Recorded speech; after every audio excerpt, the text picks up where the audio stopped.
할렐루야. 11월 14일 주일 가정예배를 하나님께 드리겠습니다. 먼저 한 주간 동안 받은 은혜와 기도에 응답받은 것이 있다면 가족들과 함께 나누어 보겠습니다.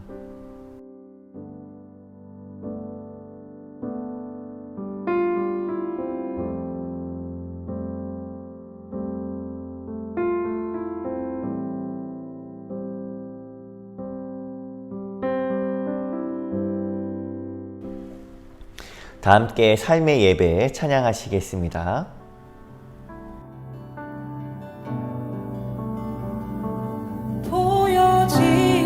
보여지는 예배 아니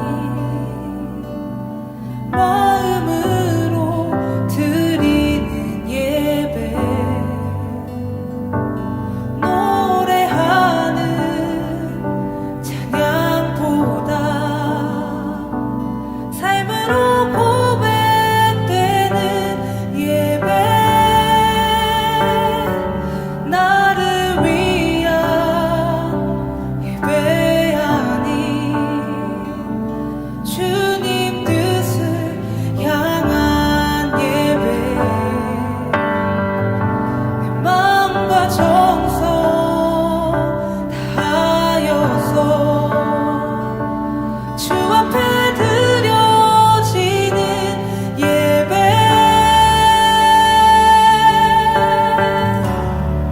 주 앞에 엎드려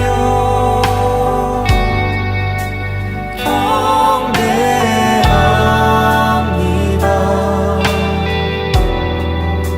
온전한 예배 내 맘의 예배 내 모든 것 받기 합당하신 분 주 앞에 엎드려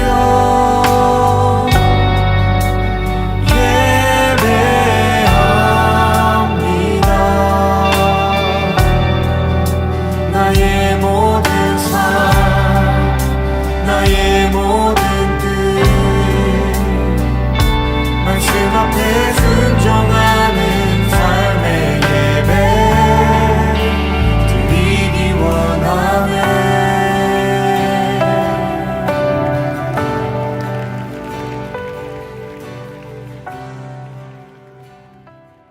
오늘 우리에게 주시는 하나님의 말씀은 이사야 1장 10절에서 17절에 있는 말씀입니다. 너희 소돔의 관원들아 여호와의 말씀을 들을지어다. 너희 고모라의 백성아 우리 하나님의 법에 귀를 기울일지어다. 여호와께서 말씀하시되 너희의 무수한 재물이 내게 무엇이 유익하뇨? 나는 수량의 번제와 살진 짐승의 기름에 배불렸고 나는 숫송아지나 어린 양이나 수점소의 피를 기뻐하지 아니하노라.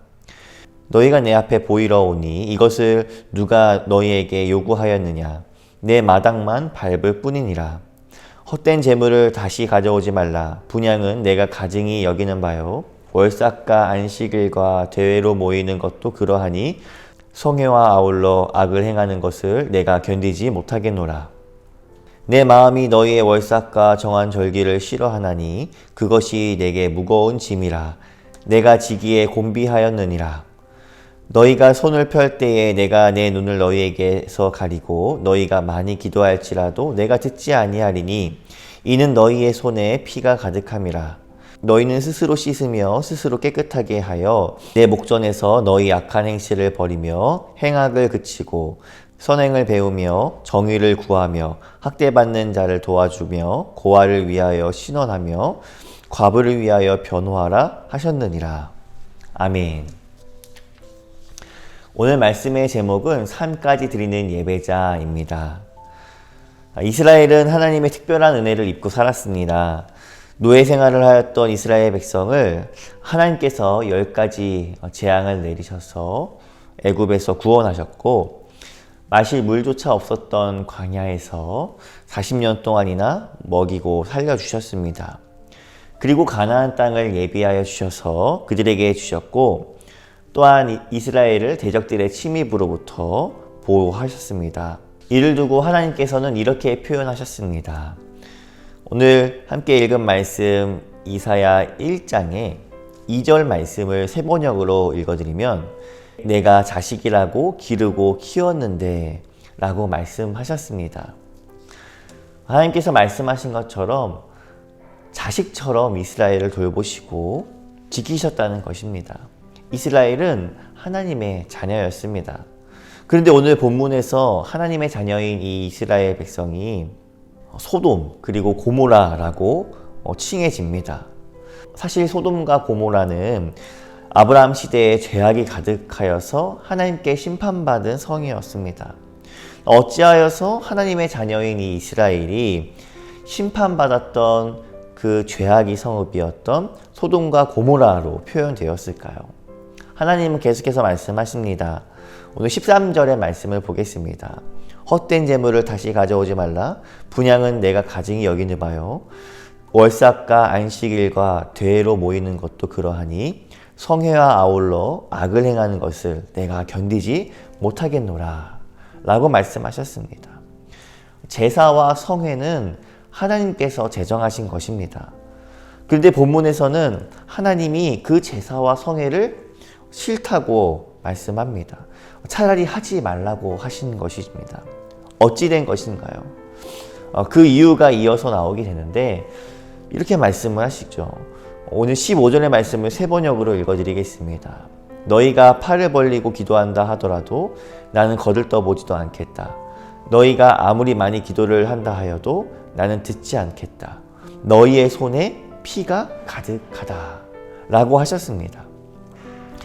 하나님을 섬기고 예배하는 자가 피가 있다는 것이죠. 삶에서 죄악을 행하고 이웃의 피를 흘리게 했기 때문입니다. 우리가 교회에 모여서 찬송하고 기도하고 말씀을 듣는 것, 이것만이 예배의 전부가 아닙니다. 하나님은 예배를 받으실 때에 정해진 시간과 그 시간에 행하는 행위만 받으시는 것이 아닙니다.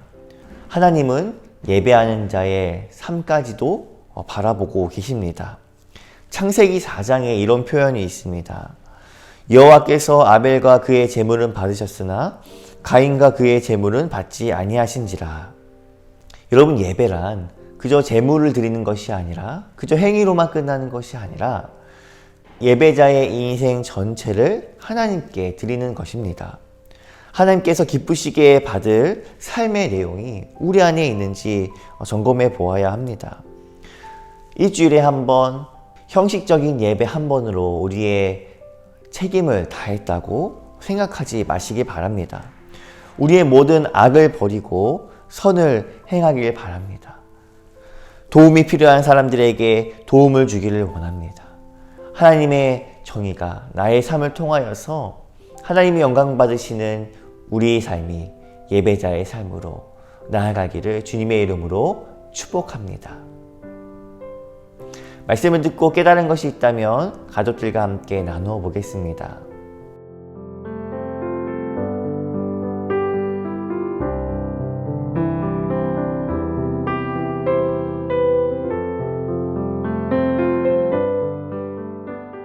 내가 드리고 있는 지금 나의 예배는 하나님께서 기뻐하시는 예배입니까? 가족들과 함께 나누어 보겠습니다.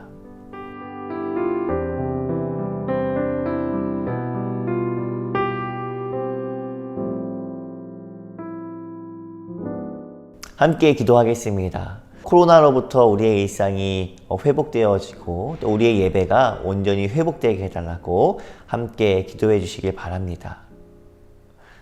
말씀과 기도로 우리의 가정이 주님의 이름으로 굳건히 세워지는 가정이 되게 해달라고 함께 기도해 주시길 바랍니다. 오늘 우리가 하나님이 기뻐하시는 예배자의 삶을 살아낼 수 있게 도와주셔서 함께 기도해 주시면 감사하겠습니다. 찬양받기에 합당하신 하나님, 오늘 우리가 하나님이 기뻐하시는 예배자의 삶을 살아낼 수 있도록 힘을 더하여 주시옵소서. 하나님의 성품을 닮아가는 성화의 삶으로 우리를 이끌어 주시고 하나님의 공의를 흘려보내는 기쁨의 통로가 되어서 우리의 몸과 마음을 지키는 예배자의 삶으로 나아갈 수 있도록 인도하여 주옵소서. 한 주간 동안도 지켜주실 주님의 이름에 감사드리며 예수님의 이름으로 기도합니다. 아멘.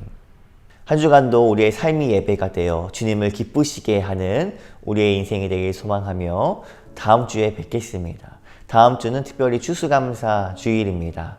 추수감사 주일 전에 추수감사절 대청소가 있습니다. 20일 날 함께 모여서 교회를 함께 단장해 주시고 21일 깨끗한 마음과 깨끗한 환경에서 주님께 예배했으면 좋겠습니다. 추수감사절에 대한 행사는 이어서 영상으로 소개해 드리겠습니다.